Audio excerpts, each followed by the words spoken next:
Hello Aquarius, thank you for joining me for your Sun or Ascendant forecast for August 2018. A lot of astrologers are going to be talking about on YouTube particularly the number of retrogrades there are this month. And it is true your co-regents of Saturn and Uranus, at least from the 7th of this month, are going to be tracking backwards. And it's also true that Pluto is in rewind, and both Saturn and Pluto are going to be joined by Mars on the 13th, also in this very sensitive 12th house. So I do feel that as far as Aquarius people are concerned, there is some merit in thinking very carefully about what these retrogrades mean. The 12th house transits that Saturn and Pluto are going through are really quite challenging. If you think about it, Pluto is about revelations, but it's also about secrets. It's about power, but it's also about transformation. It's about the underworld. It's about betrayal, but it's also about ruthless desire. So that's a lot to put in the 12th house, which is very much to do with our past, to do with our fears, to do with our anxieties. And then, of course, Saturn joined this location on the 17th of December last year. And Saturn, although it is the co-ruler of Aquarius, and therefore gives the more traditional side of Aquarius activity, the duality between the more traditional side and the modernity which comes from the zany energies of Uranus. Well, Uranus too, or Saturn too, I beg your pardon, that, of course, is tracking backwards. Now, in the 12th house, it is going to continue to be quite a tough old transit. I've just got to be truthful about that, rather than sort of be fuzzy about it. And it's about another 2 years that this is yet to run. But at the end of that 2 years, you and I will have completely transformed who we are, and will have a much healthier understanding of ourselves. We will have cleared up a lot of old debris. We'll have come to terms with a lot of aches and pains, especially of the emotional kind. And we'll move into the future as Saturn enters the sign of Aquarius with a much clearer understanding of who we are. But there is no doubt that with Mars stirring things up in Aquarius for the first 2 weeks of this month, and still clashing with our modern ruler of Uranus, that there can be some tensions, some frustrations, particularly with people close to us, particularly with things to do with our home, or if there are any emotional frustrations, these two could seem really quite hot to handle.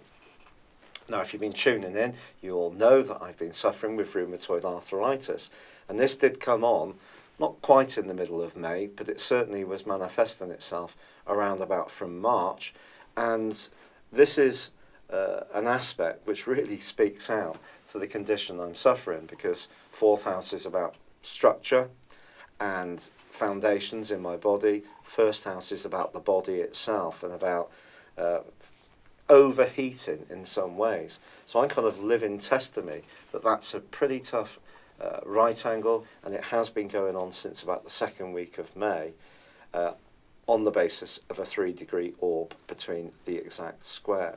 So we've got 3 more weeks of that this year, despite this month, despite the fact that Mars is going to invert back into the sign of Capricorn on the 13th. So Mars moving into the 12th house can stir things up even more. So any past debris that Saturn and Pluto have been probing and creating restrictions around, or creating mischief, perhaps people have been coming forward in a less than pleasant way. And we've been finding out a lot about who we can really trust and rely upon.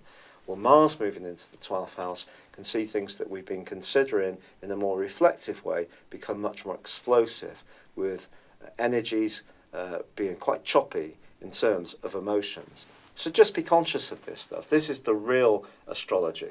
I read about deep astrology from the Leo King. Well, isn't all astrology about deepness? Or I read about the wonderment of Jupiter from Sunshine people that do YouTube astrology. I just try to be real and tell you about the planets in a fair way, which isn't fearful, it's just real. So what are the opportunities this month? Well, there's a fantastic one, to be honest, right at the start of this month, because the Sun from the 3rd to the 10th is squaring up with Jupiter. Now, Jupiter is a planet that requires some care, and ironically, I actually have this aspect in my natal horoscope. And people who know me well would say I'm quite an enthusiastic person, if a little bit shy. And if there is something that I really like, whether it's a track that grips me or someone I think is just the real deal or food I really like, I'll be keen to share that with the people I truly care about. So the square can be very positive. It can also make us very generous.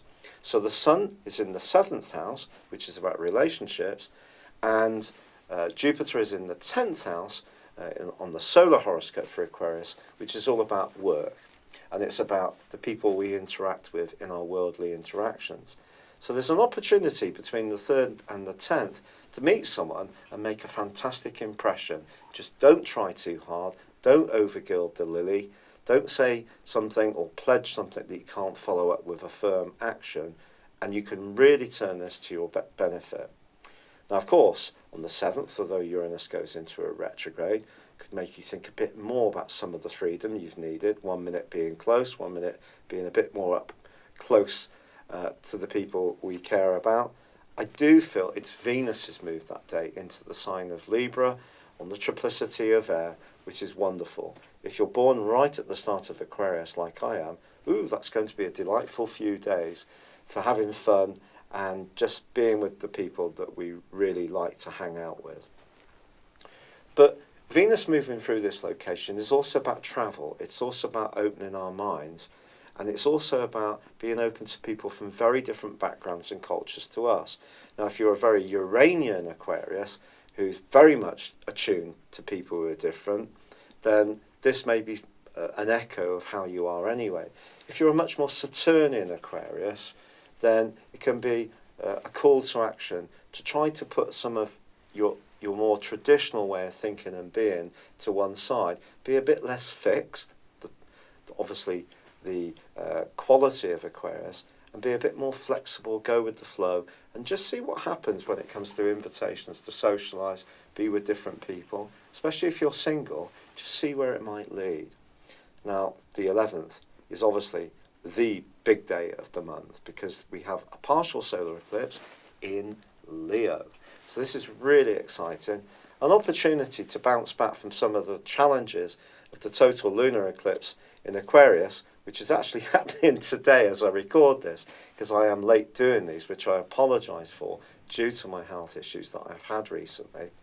But you know, this is an opportunity to interact in that skillful way, to be a bit more dispassionate than some other signs, because it gives us the gift of seeing other people's viewpoints.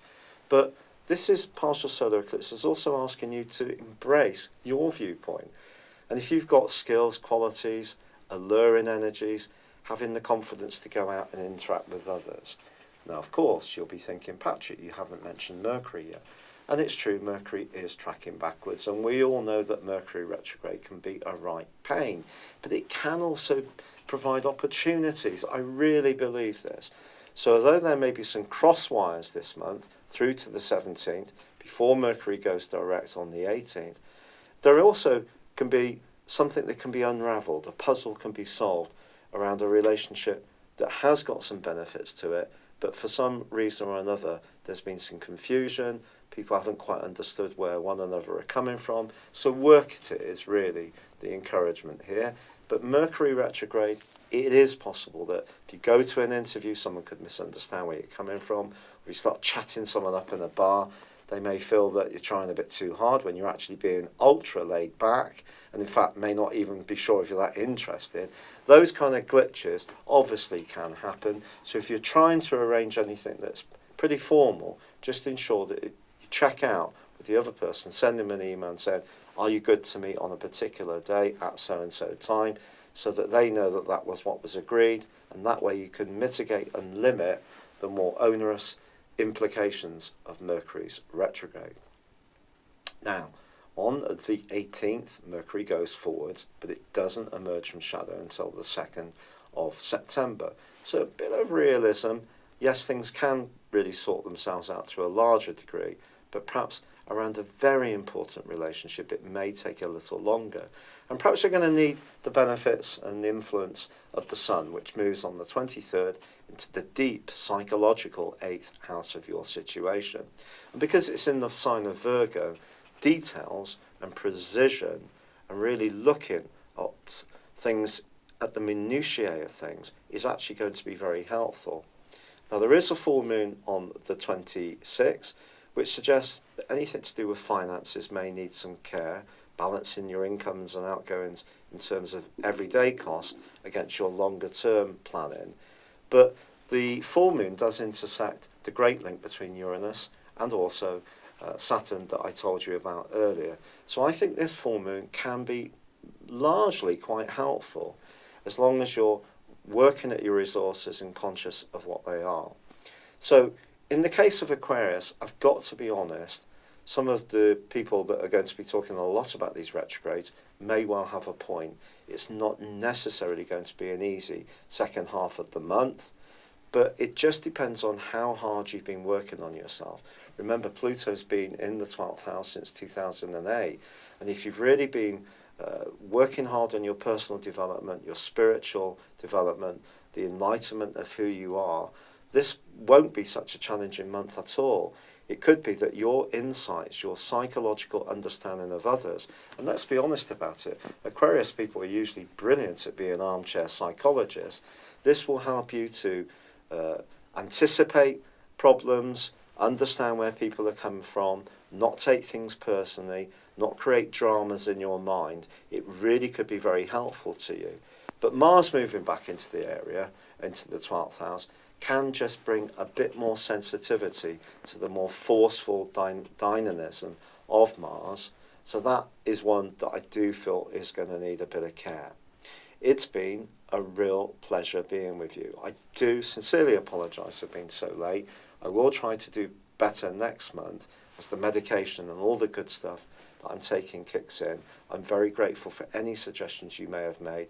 I have listened to a lot and have changed my diet, and I am taking some important supplements. But for now, good luck. I'd love it if you would like or comments on this video, or if you've yet to do so, please subscribe to my channel, Real Astrology. Thank you. Hello, thank you so much for watching my video. I'd love you to join me at my Horoscope Ace app. You can find this at www.horoscope-ace.com.